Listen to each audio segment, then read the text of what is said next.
Canada's housing market is dead, not struggling, not cooling, not experiencing a correction. Dead. And the man who promised to fix it just lost control of the narrative entirely. Let me tell you something about what is happening right now in Canada. For years, Canadians were told the housing market was untouchable. Prices would always go up. Supply was the only problem. Get in now or be priced out forever. That was the gospel. Politicians repeated it, economists defended it, the media amplified it, and millions of Canadians believed it because what choice did they have? The alternative was too terrifying to consider.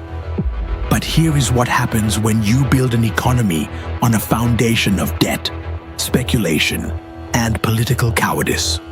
Eventually the foundation cracks, and when it cracks in Canada, it does not crack quietly. It collapses in front of everyone. The data coming out right now is not a warning sign. It is a post-mortem. The Canadian housing market has not just slowed down, it has stopped. Sales are falling off a cliff. Listings are piling up. Buyers have vanished. And the man sitting in the Prime Minister's office, Mark Carney, the so-called financial genius who was supposed to be the adult in the room, is visibly, measurably losing it.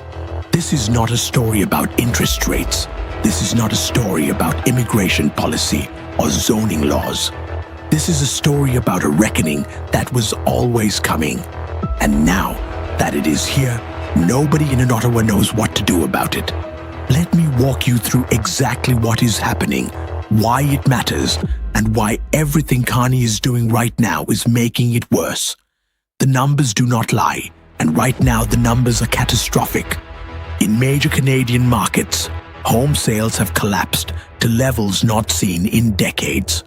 Toronto, the crown jewel of Canadian real estate mythology, recorded sales figures in recent months that rival the darkest days of the early 1990s recession. Think about what that means.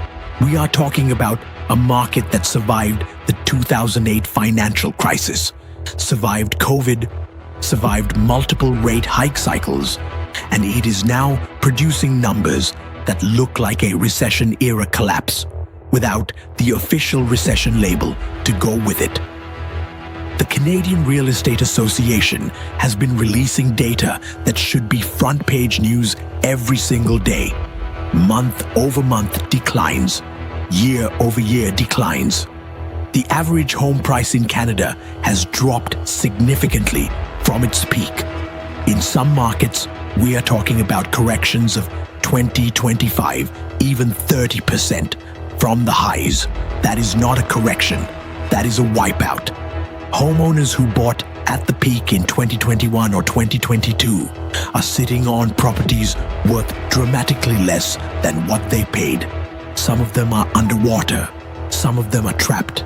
And the ones with variable rate mortgages, they are being crushed by payments they never anticipated and cannot sustain. Here is a number that should stop you cold. Mortgage delinquencies in Canada are rising. Not dramatically yet, but the trajectory is unmistakable. The banks know it, the regulators know it, and the government knows it.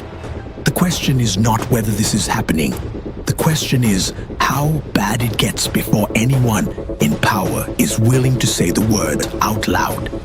But wait, because there is something even more alarming hiding underneath these headline numbers, and it tells you everything about why this market is not just dead, it is structurally broken. New listings are surging at the same time that sales are collapsing. That combination is the definition of a market in free fall. When supply goes up and demand goes down simultaneously, prices have only one direction to travel. Sellers are rushing to exit before it gets worse. Buyers are refusing to enter because they can see the exit happening in real time. The psychology has completely flipped. For 15 years, the psychology of the Canadian housing market was greed and fear of missing out. Now the psychology is fear. Full stop. Fear of buying into a falling market. fear of overpaying, fear of being the last one holding the bag. That psychological shift is not a blip. It does not reverse in a quarter, it reverses over years. And that is why this is not a temporary pause. This is the death of an era. Now let us talk about Mark Carney, because his response to all of this has been extraordinary in the worst possible way. Mark Carney came into the Prime Minister's office carrying an almost absurd amount of credibility. Former governor of the Bank of Canada, former governor of the Bank of England, the man who steered two countries through financial crises, the man who understood monetary policy at a level most politicians could not dream of. He was supposed to be different. He was supposed to be the serious person in the room when serious problems arrived. And then the housing market died on his watch. And instead of serious, measured, credible leadership, what Canada got was panic, dressed up in professional language. Carney's response to the housing collapse has been a masterclass in saying a great deal while doing absolutely nothing of substance. He has talked about building more homes. He has announced task forces. He has convened working groups. He has made promises about supply that every Canadian government for the last 20 years has also made and failed to deliver. He has blamed external factors. He has pointed to global headwinds. He has invoked Donald Trump and trade uncertainty as explanations for why the market is collapsing. Think about what that means. The man who built his entire political identity around being the competent technocrat, the person who understood economics better than the politicians, is now explaining away a domestic housing catastrophe by pointing at the American president. That is not analysis. That is deflection. And Canadians are noticing. The political pressure on Carney right now is immense. His approval numbers are moving in one direction. The opposition is sharpening its knives, and every week that goes by without a credible plan, every week that the data gets worse, is another week of political capital burning to the ground. But here is the thing about secrets and failed promises. They do not stay buried forever. And the secret that is now fully exposed is this. The Carney housing plan was never a plan. It was a press release. Let me be precise about this, because precision matters when you are making a serious accusation. Carney announced ambitious targets for home construction. The numbers sound impressive when you say them out loud. Hundreds of thousands of new homes, streamlined approvals, federal land unlocked for development, a housing accelerator that would cut through bureaucratic red tape and actually get units built. Here is what has actually happened. Construction starts are not meeting the targets. The bureaucratic red tape is still there because it is embedded in provincial and municipal jurisdictions that the federal government cannot simply override with an announcement. The federal land that was supposed to be unlocked is moving through processes that take years, not months. And the housing accelerator funding, it is flowing into municipalities that are using it to study the problem rather than solve it. This is not a surprise to anyone who has watched Canadian housing policy for more than 5 minutes. The same pattern has played out under every government for 2 decades. Announce a bold target, blame the other levels of government when it does not materialize. Announce a new bold target, repeat. What is different now is that the market has collapsed while the cycle is still running. The pretense that the policy was working has been stripped away entirely, and Carney knows it. That is what losing it actually looks like. Not screaming, not visible meltdown. It looks like a man who built his entire identity around competence, watching that identity dissolve in real time. It looks like increasingly defensive press conferences. It looks like shifting explanations. It looks like a government that came in promising to fix the housing crisis and is now hoping nobody notices that the housing crisis has gotten dramatically worse. Now let us talk about who is actually paying the price for all of this. Because the political drama around Carney is secondary to the human reality that is unfolding across Canada right now. There is a generation of Canadians who were told repeatedly and emphatically that home ownership was the path to financial security. They were told to stretch. They were told to borrow as much as the bank would give them. They were told that the market always goes up. And millions of them believed it because the evidence of the previous 15 years seemed to confirm it. Prices went up. People who bought got rich. People who waited got left behind. The lesson seemed clear. Those people are now sitting in homes worth less than they paid, carrying mortgages at interest rates they did not budget for, watching their equity evaporate and wondering what happens at renewal time. In Canada, most mortgages renew every 5 years. The wave of renewals coming in the next 2 to 3 years is going to force hundreds of thousands of Canadians to confront a brutal arithmetic. Their home is worth less. Their mortgage payment is going to be higher. Their household budget is going to be squeezed in ways they have never experienced. That is not a political talking point. That is a financial crisis playing out in slow motion in living rooms across this country. And the government's response to it has been to talk about building more homes, which does nothing at all, for the people who are already in homes and already drowning. Let me tell you something about the rental market too, because the death of the ownership market does not mean renters are escaping unscathed. The investors who piled into the Canadian housing market over the past decade, the ones who bought condos as investment properties and rented them out, are now facing the same math as everyone else. Their properties are worth less. Their carrying costs are higher. And many of them are making a calculation that the rental income does not justify the carrying cost anymore. What happens when investors exit the rental market en masse? Supply does not magically increase, not quickly.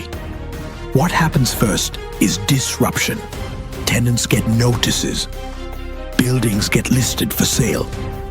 And in the short term, the rental market gets tighter and more chaotic, even as the ownership market collapses. So you have a situation where buying is catastrophically unattractive and renting is increasingly unstable. There is no good option for ordinary Canadians right now. That is the legacy of 20 years of failed housing policy arriving all at once. Now here is what Carney should be doing and is not. The Bank of Canada has been cutting interest rates. That is happening. But the rate cuts are not translating into market recovery, because the problem is not just the cost of borrowing. The problem is confidence. The problem is psychology. The problem is that buyers have watched prices fall for long enough that they are now waiting for the bottom, rather than trying to catch a falling knife. Rate cuts alone do not fix that. They did not fix it in the early 1990s. They did not fix it in Japan after their property bubble burst. They will not fix it here. What would actually help is a credible, honest accounting of where the market stands and where it is going. Not optimistic projections, not political targets, an honest assessment. Canadians can handle the truth. What they cannot handle is being managed and manipulated by politicians who are more concerned with optics than outcomes. A serious federal conversation about the role of speculation in Canadian housing is long overdue. David Rosenberg, founder of Rosenberg Research, stated as far back as 2022 that Canadian household debt levels relative to income had reached ratios that made a correction not just likely, but mathematically inevitable. Benjamin Tal, Deputy Chief Economist at CIBC, has repeatedly flagged the structural mismatch between housing supply timelines and political announcement cycles. Those warnings were ignored. The political class refused to act because too many of their constituents were benefiting from rising prices. Homeowners vote, homeowners donate, homeowners are a constituency worth protecting. And so the speculation that drove prices to insane levels was tolerated, encouraged, and in some cases subsidized. What would also help is honest acknowledgement that the federal government's tools for addressing housing are limited, and that fixing this problem requires genuine cooperation with provinces and municipalities rather than press releases claiming credit for things that have not happened yet. Carney is not doing any of that. Instead, he is doing what politicians do when they are losing control of a narrative. He is talking louder. He is announcing bigger numbers. He is projecting confidence he does not have. And the market is not listening because markets do not respond to press conferences. Canada has spent the better part of 2 decades building an economy that is dangerously dependent on real estate. Housing became not just a place to live, but the primary driver of wealth creation, the primary engine of consumer spending, the primary collateral for the debt that fuels the entire economy. When David Rosenberg warned that this was unsustainable, he was dismissed. When Benjamin Tal pointed to the debt levels and the price-to-income ratios and said, "This cannot continue," he was called a pessimist. When ordinary Canadians looked at the numbers and said, "This does not make sense," they were told they did not understand how special Canada was. Canada was not special. Canada was running the same experiment that has been run in dozens of countries over the past century, and the experiment always ends the same way. The question was never if, the question was always when. The when is now. The market is not coming back to its peak in any reasonable time frame. The conditions that produce those peaks, ultra-low interest rates, massive immigration-driven demand, speculative psychology, and a political class that refuse to intervene, are not all coming back simultaneously.